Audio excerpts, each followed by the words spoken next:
আসসালামু আলাইকুম, welcome to my page Shakhi recipe by Sharma. চলুন আজকে মাটন বিরিয়ানির রেসিপিটা দেখে নিই।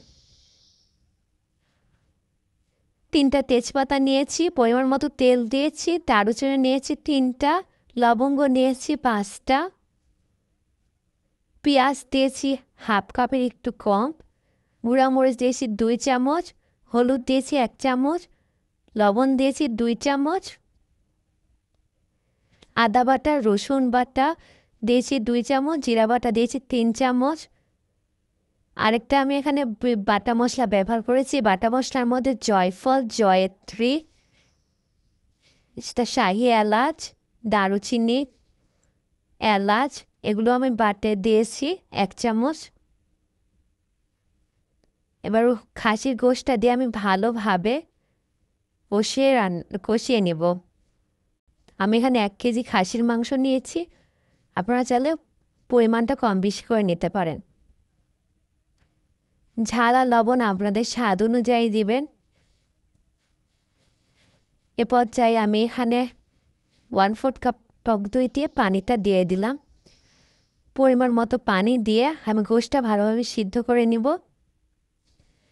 গোশটা সিদ্ধ হয়ে গেলে আমি গোশটা ঝোল থেকে আলাদা করে নিব। এই গ্রেভিটা দিয়ে আমি বিরিয়ানি রান্না করব।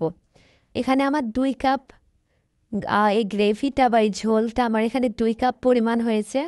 আমি 2 কাপ ঝোল দিয়েছি আর এখানে 4 কাপ পানি দিয়েছি। গুঁড়া দুধ দিয়েছি এখানে 1/4 কাপ দিয়ে আমি এটা বলক তুলতে রেখে দিলাম চুলার উপরে। এখন আমি চালটা রেডি করে নিব। আমি এখানে পরিমাণ মতো তেল দিয়ে 2টা তেজপাতা, এলাচ, দারুচিনি, পেঁয়াজ দিয়েছি এখানে 2টা।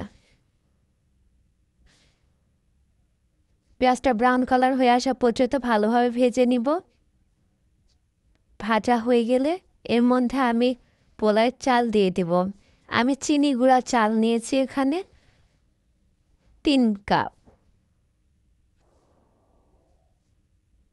3 কাপ পোলাওয়ের চাল নিলে 6 কাপ পানি। আমি ভালোভাবে ভেজে নিব। এখানে আমি হাফ চামচ লবণ দিয়ে দিলাম। এবার ভালোভাবে ভাজা হয়ে গেলে আমি পোলাওয়ের চালটা দিয়ে দিলাম। পোলাওয়ের চালটা যখন হাফ সিদ্ধ হয়ে আসবে তখন এর মধ্যে কাঁচা মরিচ, ভেজে রাখা আলু আর সেই রান্না করে রাখা গোশটা দিয়ে রেখে দিব। কিছুক্ষণ পর নামিয়ে পরিবেশন করে নিলাম মজাদার মাটন বিরিয়ানি। পাশে একবার হলেও রেসিপিটা করবেন, ঝটপট হয়ে যায়, সাধারণ কয়েকটা উপকরণ নেই। রেসিপিটা ভালো লেগে থাকলে আমার পেজে লাইক কমেন্ট করে যাবেন। ধন্যবাদ।